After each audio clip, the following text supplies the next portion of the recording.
Sarah Winters couldn't explain why she had been drawn to the small metaphysical bookshop tucked away on a quiet street in Charlottesville, Virginia. Something about the worn wooden sign, Akashic Archives, had caught her attention as she walked past, pulling her inside with an almost magnetic force. The shop was cozy and dimly lit, shelves stacked with ancient tomes and modern spiritual texts alike. The scent of sandalwood incense hung in the air, and soft instrumental music played from hidden speakers. Sarah, a practical 34-year-old architect who prided herself on rational thinking, felt strangely at home among these esoteric surroundings. "First-time visitor?" asked an elderly woman behind the counter. Her silver hair was tied back in a loose braid, and her eyes, a startling shade of violet, seemed to pierce through Sarah's carefully constructed facade. "Yes," Sarah replied, running her fingers along the spines of nearby books. "I was just passing by and felt compelled to come." Just the woman smiled knowingly. "Nothing happens by accident, I'm Eleanor. This shop has been in my family for generations, ever since my grandfather worked with Edgar Cayce himself." Sarah's eyebrows raised. "Edgar Cayce? The sleeping prophet?" "The very same. My grandfather was one of his early associates at the ARE, the Aisha Association for Research and Enlightenment." Something deep within Sarah stirred at the mention of the ARE, though she couldn't recall ever hearing about it before. She wandered deeper into the shop, eventually finding herself before a glass case containing what appeared to be ancient scrolls and documents. "These are replicas," Eleanor explained, appearing silently beside her. "Recreations of what Cayce described as soul contracts, the agreements we make before incarnating into each lifetime." Sarah's logical mind wanted to dismiss the concept, but she couldn't tear her eyes away from one particular document, written in symbols she couldn't understand, yet somehow recognized. "This one seems to be calling to you," Eleanor observed. "Would you like to hold it?" Before Sarah could respond, a sharp pain lanced through her temples. The room spun and she gripped the edge of the glass case to steady herself. "I'm sorry," she gasped. "I don't know what came over me." Eleanor's expression turned serious. "The veil is thinning for you, dear. It happens when we're ready to remember." "Remember what?" "The agreements you made before coming here. The purpose you chose for this incarnation." Eleanor reached beneath the counter and pulled out a leather-bound journal.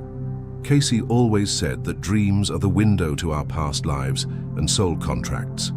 Perhaps you might want to start documenting yours." Sarah wanted to refuse, to laugh it off and walk away, but her hand reached for the journal of its own accord. "I've been having strange dreams lately," she admitted, the words surprising even herself. "Always the same room, a large chamber with 12 chairs arranged in a circle. People I don't recognize but somehow know, discussing me, my life. What I'm supposed to accomplish." Eleanor nodded slowly. "The Council of 12, Cayce spoke of them often. They're the ones who help us craft our soul contracts before each incarnation." "That's ridiculous," Sarah said, but without conviction. "I don't believe in past lives or soul contracts." "Belief isn't required for truth to be true," Eleanor replied gently. "Take the journal. When you're ready to remember, it will help guide you." That night, Sarah placed the journal on her nightstand, telling herself she was humoring an eccentric old woman. Yet as she drifted off to sleep, the familiar dream began again, only this time with startling clarity. The chamber materialized around her, its walls seemingly composed of light rather than solid matter. 12 beings sat in the circle, their features indistinct yet familiar, radiating compassion and wisdom. "Sarah," one addressed her, though not with sound. The communication bypassed her ears, resonating directly within her consciousness. "It is time to review the contract you've chosen for this incarnation." Before her appeared a document, glowing with an inner light. Though the symbols were unfamiliar to her waking mind, here she understood them perfectly. "You have chosen a life of building, not just physical structures but bridges between the material and spiritual realms. You have agreed to remember your purpose by your 35th year." With sudden clarity, Sarah realized her 35th birthday was just 3 days away. The forgetting was necessary, another being explained. You needed to develop your analytical mind without the distraction of spiritual memory. But now, The time for remembrance approaches. "What if I'm not ready?" Sarah asked. "You signed the contract," a third being reminded her gently. "Your higher self committed to this path. The challenges you faced, your mother's illness, your career struggles, even your recent divorce, were all chosen experiences, opportunities for soul growth." Sarah looked down at the document, seeing her own ethereal signature glowing at the bottom. With trembling fingers, she touched the parchment. Sarah awoke with a gasp, her heart pounding. The digital clock on her nightstand read 3:33 a.m., the hour Cayce often mentioned as spiritually significant. Without hesitation, she reached for the journal and began to write, documenting every detail of the dream before it could fade. As she wrote, a memory surfaced, not from this life, but from another. A life where she had been a builder too, constructing, not modern skyscrapers, but ancient temples in the Egyptian desert. A life where she had known Eleanor, though by another name. Sarah's pen moved faster across the page, tears streaming down her face as the memories continued to unfold. By dawn, she had filled nearly 20 pages, and something within her had fundamentally shifted. The contract was beginning to reveal itself. The following day, Sarah called in sick to work for the first time in 3 years. The architectural firm where she was a senior partner could manage without her for a day. The soul revelation unfolding within her could not wait. She returned to the Akashic archives, clutching the journal now filled with fevered writings and sketches from her night of remembrance. Eleanor greeted her with a knowing smile. "You've begun to remember." "How is this possible?" Sarah asked, her voice barely above a whisper. "I've never believed in any of this, yet last night I remembered an entire lifetime in ancient Egypt. I was an architect then too, Nefertari, who designed temples for Pharaoh Amenhotep III. The soul chooses patterns and themes across incarnations," Eleanor explained, leading Sarah to a small reading room in the back of the shop. Cayce's readings frequently showed how talents and purposes carry through multiple lifetimes. Sarah opened her journal to a detailed sketch she'd drawn in the early morning hours, a temple complex with precise measurements and astronomical alignments. "I could build this today," she said in wonder. "I understand exactly how the stones were cut and placed to channel energy through the structure.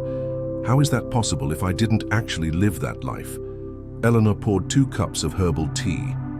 Cayce explained that time is an illusion from the soul's perspective. All of your lives, past, present, and future, exist simultaneously at the soul level. What you're experiencing is simply remembering what your soul already knows. Sarah sipped her tea, a blend that tasted oddly familiar. "In my dream there was a contract, terms I agreed to before being born into this life. There were specific lessons I chose to learn, challenges I deliberately selected." "Yes," Eleanor nodded. Cayce called these soul decisions, the experiences we choose for our growth. Often the most painful experiences are precisely the ones our soul selected for their transformative potential. Sarah thought about her mother's long battle with cancer when Sarah was just a teenager, how it had shaped her into someone who could face difficult challenges with grace. She thought about her divorce 2 years earlier, how the dissolution of what she thought was her perfect life had forced her to redefine herself. "The contract mentioned that I'm supposed to build bridges between the material and spiritual worlds," Sarah said. "But I design commercial buildings, office towers, and shopping centers. There's nothing spiritual about my work." "Perhaps until now," Eleanor suggested. "The remembering often comes right before a soul's purpose is to shift or expand." A sudden thought struck Sarah. "My firm just won the bid to design the new meditation center at the university. I've been resisting taking the lead on it because it seemed, I don't know, too philosophical, not practical enough." Eleanor's eyes twinkled. "Your soul contract is unfolding exactly as designed." After leaving the bookshop, Sarah drove to a place she'd never visited, but suddenly felt drawn to, the Edgar Cayce ARE Center, that by no coincidence she now understood, was located in Virginia Beach, just a few hours' drive away. Walking through the center's gardens, Sarah felt a profound sense of homecoming. Inside the library, she was directed to a collection of Cayce's readings on architecture and sacred spaces. One passage leapt out at her. For as has been given, there is no condition, no experience which the entity enters that has not been self-chosen. Know that every condition is the result of the entity's application of the creative forces in relation to others. Sarah read for hours, discovering Cayce's detailed descriptions of how ancient temples, including those she now remembered designing, in her life as Nefertari, had incorporated principles of sacred geometry to facilitate spiritual connection and healing. That night in her hotel room overlooking the Atlantic Ocean, the dream continued. She stood again before the Council of 12, but this time she was not passive. She approached the glowing contract with confidence. "I remember now," she told them. "I chose to forget my spiritual understanding so I could master the technical aspects of architecture in this lifetime. Now I'm meant to bring them together." "Yes," affirmed the being who seemed to be the spokesperson, "but there is more to your contract. You agreed not only to remember, but to help others remember their own soul agreements." The contract shimmered, revealing new clauses that hadn't been visible before. "You will face a decision that tests your commitment to material success versus spiritual purpose. You will reconnect with 3 souls from your Egyptian lifetime who have also agreed to remember. You will create a physical space that serves as a bridge between dimensions, allowing others to access their own soul memories more easily." Sarah studied these terms, understanding now that they weren't obligations imposed upon her, but choices her higher self had made with profound wisdom and love. "There is one more thing," said another council member, gesturing to a section of the contract that remained blurred. "This part of your agreement can only be revealed after you've taken the first steps toward fulfilling your purpose. Some soul contracts contain mysteries that must be earned through action." Sarah woke with the sunrise, immediately reaching for her journal. As she documented this latest dream, her architect's mind was already sketching concepts, not just for the university, meditation center, but for a new kind of structure altogether. A building designed specifically to thin the veil between the material and spiritual realms. Her phone rang, the caller ID showing her business partner, Michael. "Sarah, where are you? The university committee wants to meet tomorrow about the meditation center design, and we have nothing to show them." "Actually," Sarah replied, looking at the sketches taking form under her hand, "I have exactly what they need. And Michael, I think this is going to change everything." What she didn't say was that Michael's voice had triggered another memory. In ancient Egypt, he had been her brother, a master stone carver who had helped bring her temple designs to life. The soul contracts were not just individual, they were interconnected, a vast web of agreements between souls who had chosen to evolve together across multiple lifetimes. As she packed her bags to return home, Sarah realized that accepting her soul contract didn't mean abandoning her rational mind or practical skills. Rather, it meant integrating them with a deeper wisdom that had always been within her, waiting to be remembered. The terms of her soul contract were becoming clear, but the most profound revelations were still to come. 3 months later, Sarah stood in the center of what would soon become the university's Contemplation Pavilion. The foundation had been laid according to her revolutionary design, a structure that incorporated the sacred geometrical principles she had remembered from her ancient Egyptian Incarnation, combined with cutting-edge sustainable architecture techniques. The building was designed around a central dome that would capture and amplify specific frequencies of light and sound, creating what Cayce had called a thin place, a location where the boundary between physical and spiritual dimensions naturally attenuated. "It's unlike anything I've ever seen," said Professor James Whitman, the head of the university's new Center for Consciousness Studies. "The mathematical precision in these alignments is remarkable." Sarah smiled, knowing she couldn't explain that the design had come to her fully formed in a series of dreams and meditations, or that the professor himself seemed strangely familiar. In her Egyptian memories, he had been a high priest who worked alongside her in the temples. "The acoustics will create a resonance field that facilitates deep meditation," she explained. "Instead, and these skylights are positioned to track specific celestial movements throughout the year." What she didn't mention was how these features would help visitors access their own soul memories and contracts, just as the council had instructed her to facilitate. In the months since her awakening at the Akashic Archives, Sarah's life had transformed. The journal Eleanor had given her was now filled with memories from not just her Egyptian lifetime, but 7 other incarnations she had gradually remembered, each one containing lessons that had prepared her for her current purpose.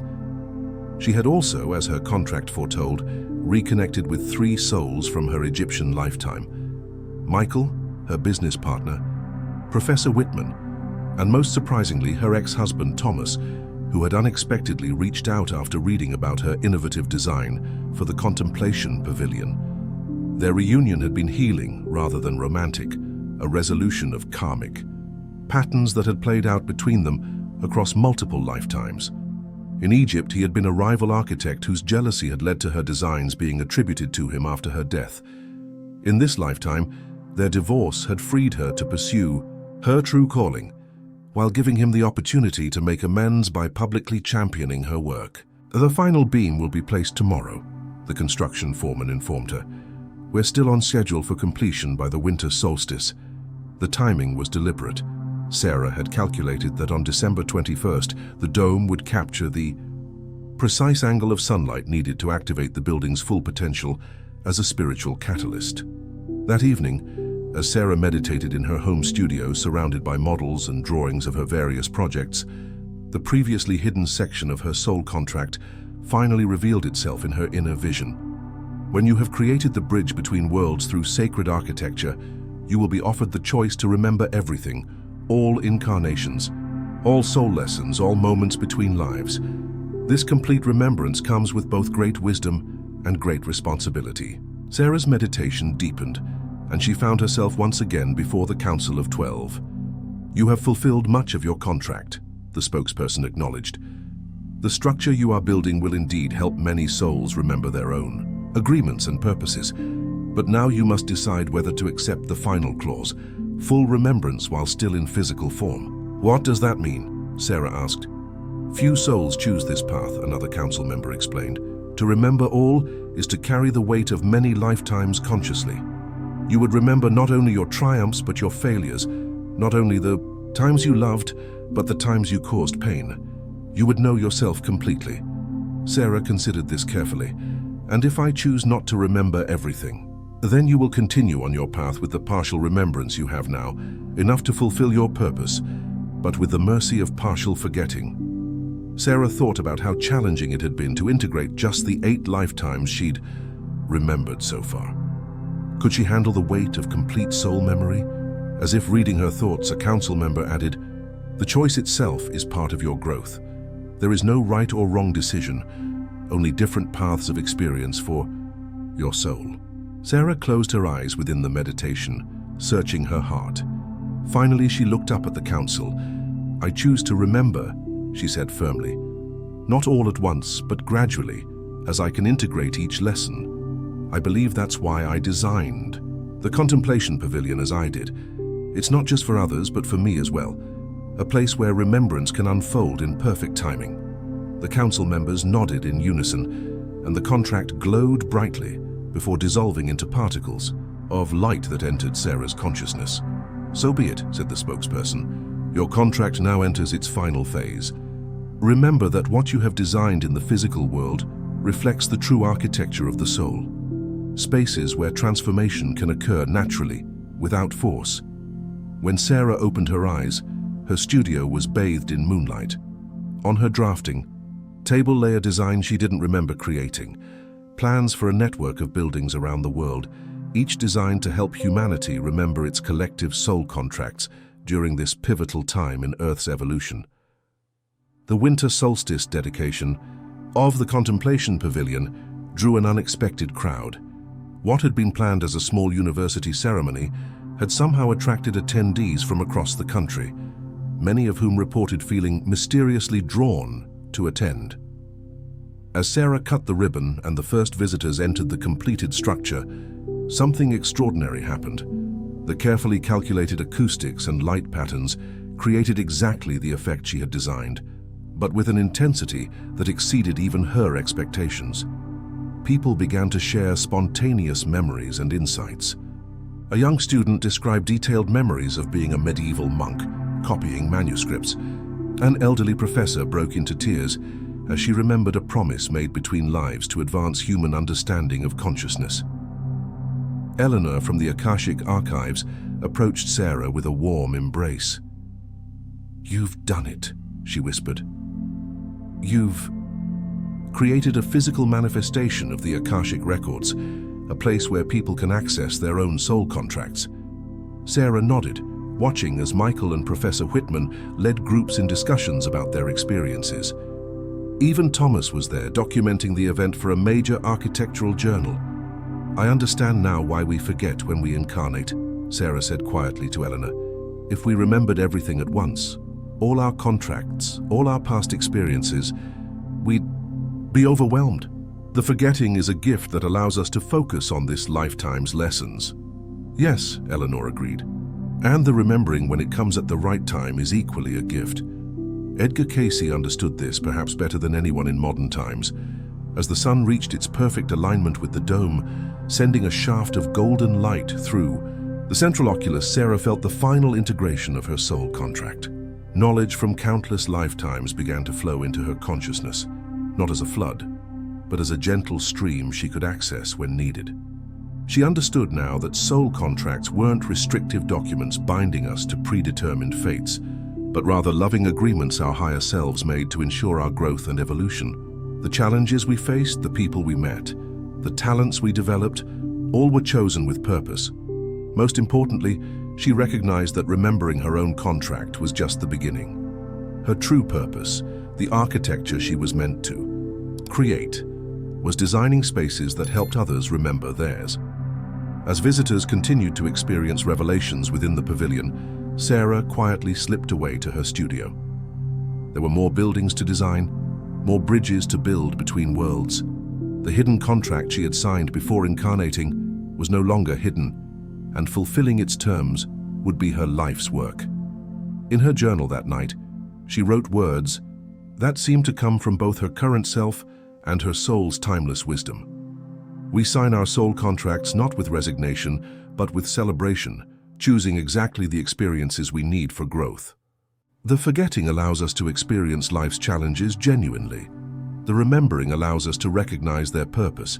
Both are sacred parts of the journey, and both were chosen by us before we ever took our first breath in this incarnation." And as she closed the journal, Sarah knew that somewhere beyond time and space, the Council of 12 was witnessing her fulfillment of the contract she had so carefully chosen, and perhaps already discussing with her higher self what new agreement she might sign for her next incarnation.